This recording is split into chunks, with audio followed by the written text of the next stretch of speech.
So now we're going to get into our advanced UCS creation and some of the options and scenarios that it is useful for your projects. So right now I am in the bundle cloud view. If I select my sitemap on the right side, my basic UCS that we previously created is disabled. So I want to kind of make sure that the average levelness IMU data of the data set and all the setups is being used. That's why I have that disabled.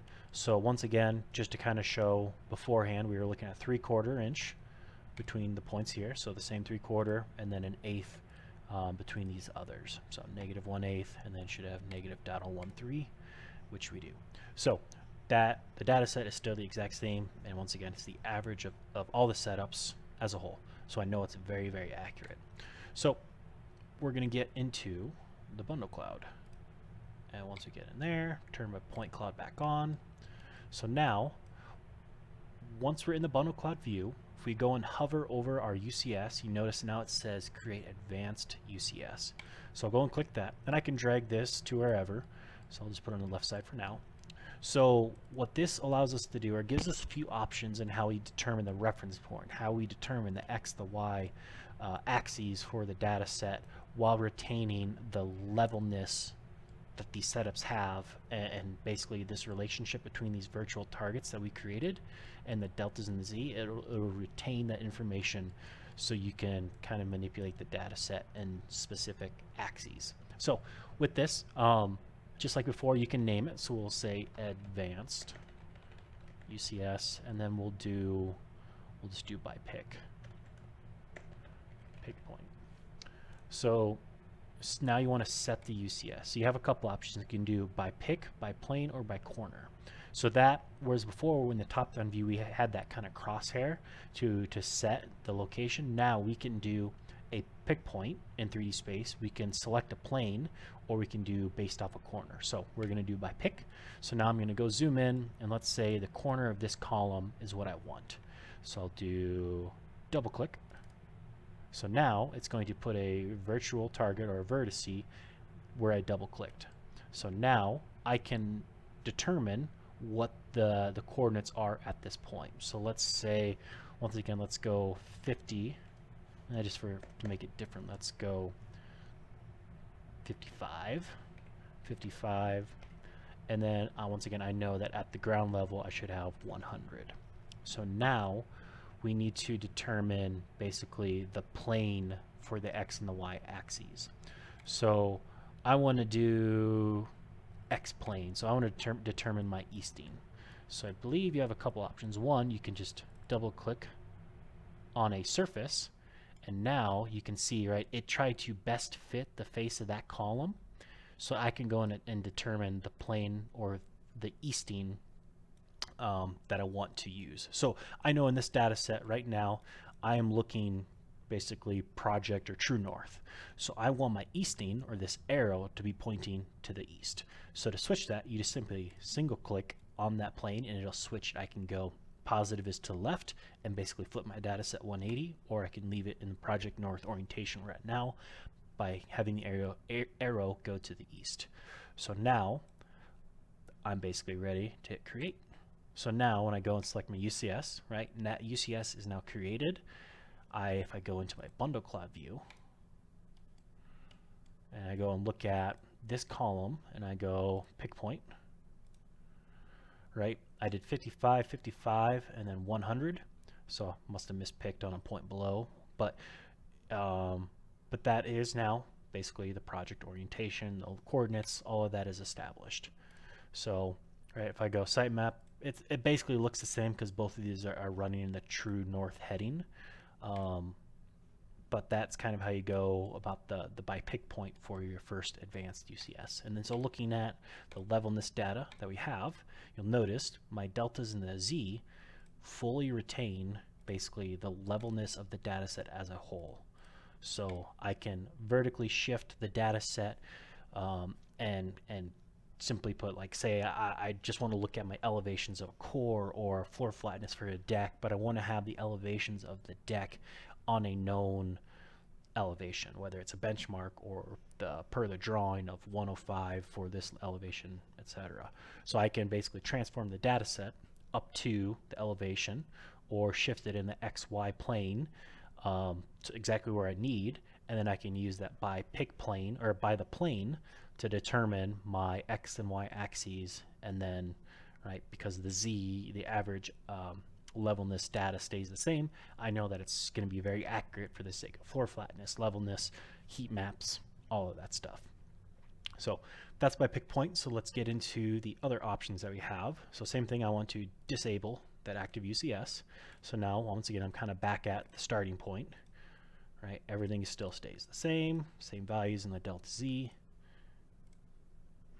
nothing changed. So disable that, go into my bundle cloud view, turn my point cloud on.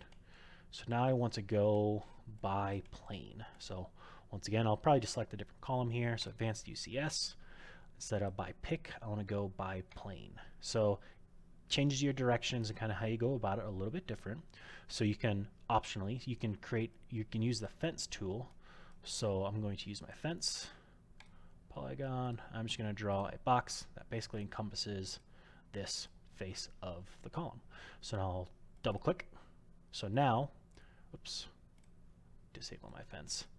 So now, it used just what I selected instead of everything that was available on that core, because say there were some bumps or the core form was bulging a little bit due to blowout, you name it.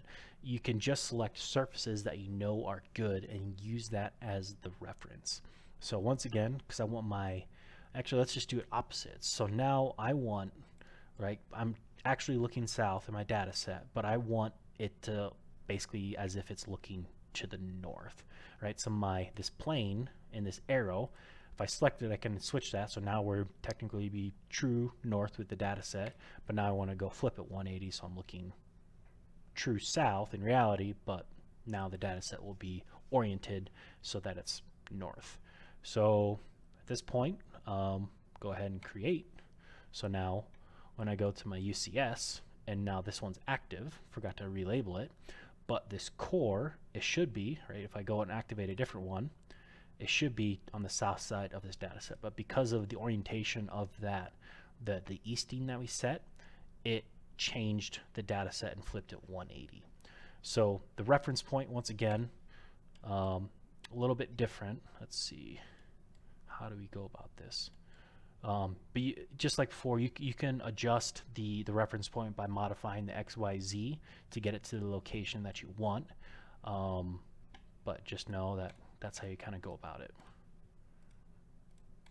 So, but to kind of show once again the values, so now everything's flipped.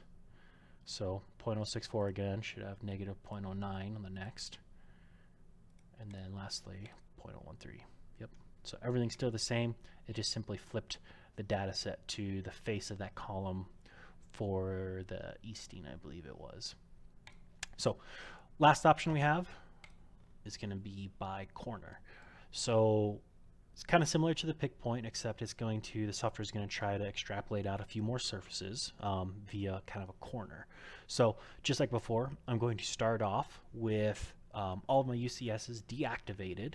So once again, I know that my data set is relying on kind of the average IMU levelness data, so I know my data set is accurate. Oops, I picked the wrong point first. So same, negative 0.009 and then 0.013. So everything's looking good. So now let's go into my bundle cloud, turn my point cloud back on. So now let's go and look at the corner of a core or a column. So let's go turn on advanced UCS, and let's go label this advanced UCS by corner, and then set UCS by corner. So reference point, once again, we can modify that if we know the coordinates.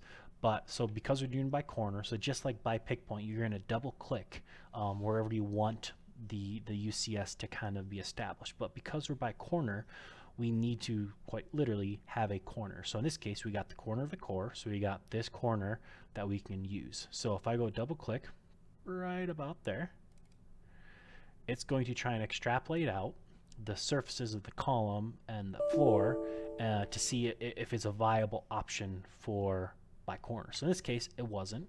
So let's go find a different column, maybe one that's a little closer to a scan setup. So let's double click here. And now hopefully this corner is good. So it is. So you notice, right, you got your X, Y, and your Z planes kind of represented by red, green, and blue. So it's basically best fitting the corner of that core and that intersection for the new UCS. So if you knew, once again, the reference point, let's say this time it is, delete all these, we're going to go 500 by 500 by 500. So that's now the new origin at that corner of the column and the core. And then we also have to determine which way north is by using the planes, by the X or the Y. So before we did the X, so let's do the Y. So to do that, I'm going to just leave my Y selected, and I want to select, right, because my north, my true north relative to this data scan is the direction that I'm looking. So I need the arrow to be pointing out away from me for the Y plane. So I select the red, and I want this plane to be my Y. So it's going to basically, off of the face of this column in this corner that it best fit on these surfaces, it's going to establish the northing direction from this arrow, which in return basically establishes the northing of the data set and the true north, or yeah, project north. So that's how you can establish. So you can select plane to set axis. So select an existing corner plane. Once selected, the positive direction is shown by an arrow. Click on the plane to reverse the positive direction of the selected axis. So that's how you can kind of go about picking and choosing exactly how you want to set the data set. So once again, we'll hit create plane. So now I go to my sitemap, look at my advanced UCSs that I've created, or UCSs that I created. So now we got the one that we set to 500 on all of the XYZ coordinates.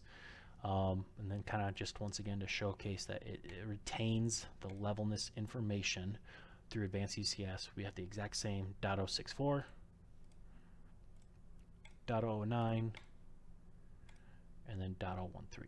So if I come into my sitemap and I go to my basic UCS, and now I come in and measure, you'll notice, right, because the basic UCS relies just on the singular setup, it's going to be a little bit skewed because that data set or this setup did not have the high tilt accuracy mode enabled. So it's going to be a little bit off. If you have it enabled, the high tilt accuracy enabled, it's basically level to 18 arc seconds, which for reference, I believe over about 300 foot is a 1/4 inch. So very, very level for the vast majority of data sets and the size that we use. And that's only if you don't have known control points or a control scan or something that has a known level or known elevations to determine and set level. So, but those are the basic and the advanced UCSs and kind of how to go create them and the different scenarios. But like I mentioned, advanced UCSs, most times that I use this is when I'm doing floor flatness of a deck, but I just want the concrete deck to be transformed up to the elevation that matches our design models or the drawing. So when I'm pulling spot elevations and heat maps and deltas of between elevations, that it's all referenced to the drawings. Same goes for an elevator core that I just recently scanned. I set the UCS or the easting to be the east face of the wall, basically at level 1. So I know that at this point it's running perfectly project north. And so all the measurements that I pull as I go up to the levels from the bottom to the top of a 300 plus foot core, that when I pull those measurements, the delta and the X will be a very accurate value, as if you're pulling a plumb bob from the top to the bottom. It'll give you the exact same measurements from bottom to the top with the laser scan. So those are a couple scenarios that I use all the time, and hopefully that helps for your project and how you go about using this method.